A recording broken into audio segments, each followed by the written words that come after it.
Street Fighter League is full of strong players, full of great players, the best in the world. But as great as they are, as strong as they may be, only a few can be considered seemingly unstoppable. And in Europe, I believe that player is none other than Mr. Crimson. So let's look at his team battle. He went up against Team Wild Blast. Of course, so it's Team Wild Blast going up against BMS. And the matches, Wild Blast got absolutely obliterated in week 3 going up against BMS. You had Takamura going head-to-head with Kills You. Honestly, on paper, I don't know who people would have had winning that match. Some people might have said Takamura. To me, I think that's actually an even 50-50. At least your quick opinion on that, Brian. Would you say that's a 50-50 Quick opinion, match? I would put Kills You as a favorite. I think Kills You is massively underrated on the world stage. Strong. I think he got 9th place at EVO. Should have beat Daigo. Could have, should have, would have beat Daigo to get that winner's side top 8 spot. I think Kills You is one of the best new talents. I would honestly, in my theory crafting, I haven't seen them play each other. I would put Kills You as a slight favorite. So that doesn't surprise me, but it was a great set to see. Takamura ends up losing that against Kills You. And then we had Vega Patch going up against TKR. That one, I probably would have leaned Vega Patch, not because of player skill, though. I think that's another one where I can see it either way. I feel like Fang does well against Chun-Li in that matchup, but TKR did not get the memo as far as that, as he won 2-0. And I thought it was really dope that he showed the personality. My man does the Salt Bay celebration after he won. Listen, TKR is not afraid. He's not afraid to rub it in. Like, he's there to do work and make you feel salty about it. He's not been shy about that for all the years I've seen him in Street Fighter V, man. When he is on, he is on, and he's there to let you know that they're there to do work. Popping off for himself and his fellow countrymen. And, you know, man, a player that don't do too much popping off, you know what I'm saying? Unless he's giving you a firm handshake and not letting go, you know what I'm saying? Outside of that, my man doesn't really need to pop off. He does all of it in game. That is none other than Mr. Crimson. At this point, what you gonna say to the kid, man? You know what I'm saying? Smooth, fresh, and body and stuff in game. In this match, he went head to head with Momi, a player who has been playing phenomenally as of late. But going up against Mr. Crimson is a tough thing. And my man, this is the captain spot, or the anchor spot. So it's a first to 3. Brian, do you know that the score? You saw it. It was 3-0. But was it just 3-0? No, I'm sorry. It was 6-0 every single round.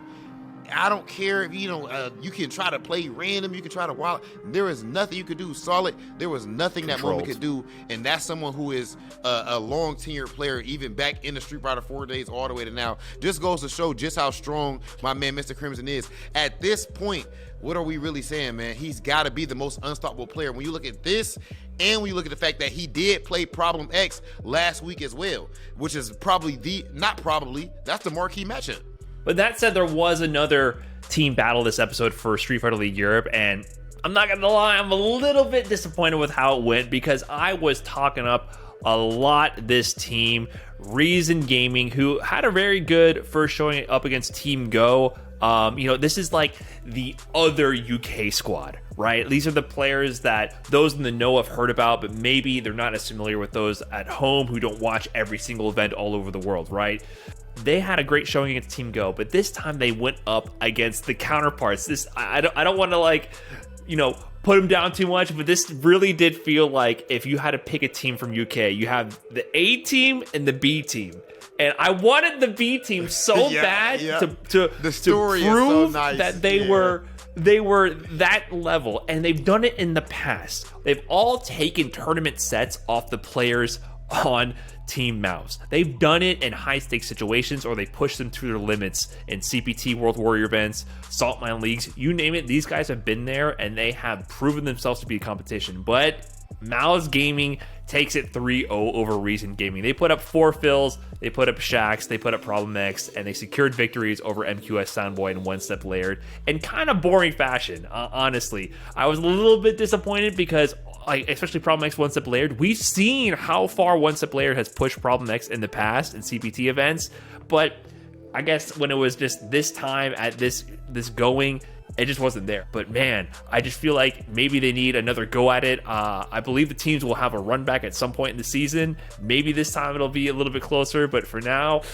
unfortunately, the names that you might know them for a reason. Yep, you know? yep. They earned their spots. And, I think the same thing can be said about all of these dope players that we have in the United States Street Fighter League. We had your team, Brian, CLG, going head-to-head with Nasser Bandits. Ooh. And I tell you what, I feel like Chris is one of the players. I'm going to kind of cheat with my answer as to who's unstoppable right now for US Street Fighter League, because it's 2 answers to it. The other one, spoiler alert, is Angry Bird, and their teams went head to head here. Look, bro, we had Samurai going head to head with Big Bird. My man held the L.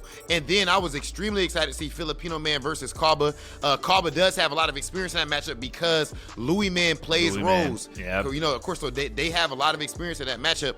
Yeah, who's doing this scheduling here? CLG has to go against Endemic and then Nasser Bandits back to back. Wait a minute. That explains what's going on here. I think CLG, they're a little exhausted. They need a break. We're getting the heavy hitters back to back because, you're right. Samurai and Filipino Man do go down first, so it comes down to the anchor position. And of course, come on, we throw up the heavy hitter. It's Chris CCH going up against Angry Bird, and that match was where we should have ended it. It should have been just that one set, and then called it a night. Yo, no matter which one of these guys that I put my money on, this is a clash of titans. And honestly, even though Chris CCH, we have to put in I suppose you have to put him in the new star category, but he is exactly that. Like, he's made the all-star team for the league this year, hypothetically. When it comes to all the Street Fighter, CPT, World Warrior, the man is calling his shots there. He's dominating, and here it was no different as he won 3-0. After, with all the pressure, he put the team on his back, though. Come on. The grit, the determination. It was a dominating the power performance. Of friendship. Look, honestly, at this point, there's only one thing that Chris CCH can improve at and that CLG can improve at, and that's popping off. That's it. That's the only thing y'all trash at, bro. I think Chris brings the energy a little bit to that. It's bad. To a degree. Bad. It's awkward. Okay. Hey, Chris, it's awkward, bro. But at least he has it. At least he has it. See, Chris is just not refined in the pop-off art yet, but the energy is there. Yeah, you're right. You can tell it's young energy. Like it's definitely there. So at least I respect the raw energy he brings. And yeah, I mean, that was no one could have called that, right? I mean, like in the back of your mind, you're like, Chris could win this for sure, but you're not going to say Chris is going to 3-0 Angry Bird, who is one of Street Fighter V all-time goats, right? Like, he has been so consistent. But after that 3-0, that only ties up the team battle, which is why I said we should have ended the night right then and there. So it's time for the sudden death, the tiebreaker, the first to one. And, Angry Bird, he was angry. He said, put me back on the sticks. And of course, CLG sends up Chris at that point. And that's when I was thinking, imagine you're playing a first to 5 with a world-class player. You're playing Battle Lounge. If you win 3 games in a row, are you more confident that you're about to win the 4th or less? More confident. I'm less confident. I think you give a world-class player it's like flipping a coin heads and landing 4 times in a row. 3 times in a row. You got heads 3 times in a row. Are you going to get it on the 4th? It's a first to 1. You give a world-class player a full first to 3 to start downloading you, and you haven't seen counterplay yet because your level 1 strategy has been working. I would think, get somebody else in there. I understand Chris is the best at base level pick for that match, but I was concerned. I was like, man, you've given him 3 full games of data. Now he just needs to flip the script for 1 match, and you have no time to counterplay. So I was super concerned going into that match, and man, Angry Bird said, I know what to do. And he closed that one out in dominant fashion, that first to 1. And, also on this episode of Street Fighter League US, we had Team Endemic going head-to-head with Panda. The dude actually got his first victory up against Nephew. Classic dude. It was dominant. It was classic dude. Newts. Like, come on, bro. You're not about to get in. And then I love this.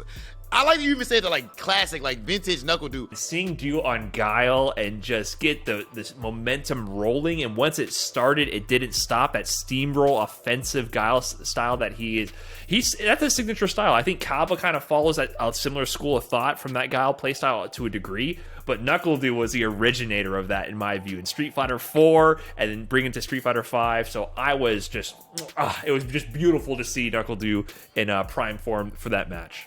outside of the Fields thing, a player that we've seen him in Fields before, but usually it's him feeling good for being disrespectful, teabagging, and popping off on everybody. And I tell you what, I love to see it, and that is none other than Punk the God. We did get Punk versus Adam, part number 75.674 million, and it lived up to the hype.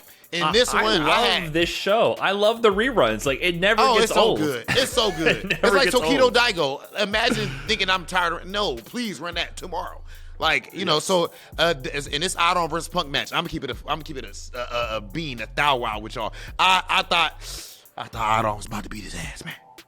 I thought Adam was about to, understandably so. It's Adam. Look how great he's playing. It turned around. It really turned around. He bust that Luke out, man. He said, "Oh, okay. You're in a tight spot. You're in a tight spot in Street Fighter V. What do do? You go bust Luke. out the Luke. You go Luke. We saw it against Meta RD when he said, I'm in a tight spot. Time to bust out the Luke. Yeah. Up against Idom, the other Capcom Cup champion. Oh, no problem. Bust out the Luke. And he saw, look, to be fair, I think that outside of just, you know, the fact that Luke is a pretty popular and cool character, it's also the fact that he saw Chris CCH doing well against Adam, whether it be the exhibition at Evo or even at Street Fighter League just a couple of weeks back, the way that he did up against Adam. So I think that's a matchup, that's a character matchup that seems to give Adam and a few other players a little bit of trouble for some reason. But I definitely think that Punk, I know at this point, we saw what happened. Punk made the right damn choice. Oh, yeah. He goes and wins he won the next two. And then Adam brought it back. It comes down to the last game. Punk is talking trash the whole time, bro. I mean, he's talking trash. He's smiling. He's turning around, talking to JB and you can see nephew. him settle into that comfortable. Like when he when he get in that vibe, he was looking timid and unsure. And then you consistently see it with Punk when he starts getting relaxed and starts talking and having a good time. You're like, no.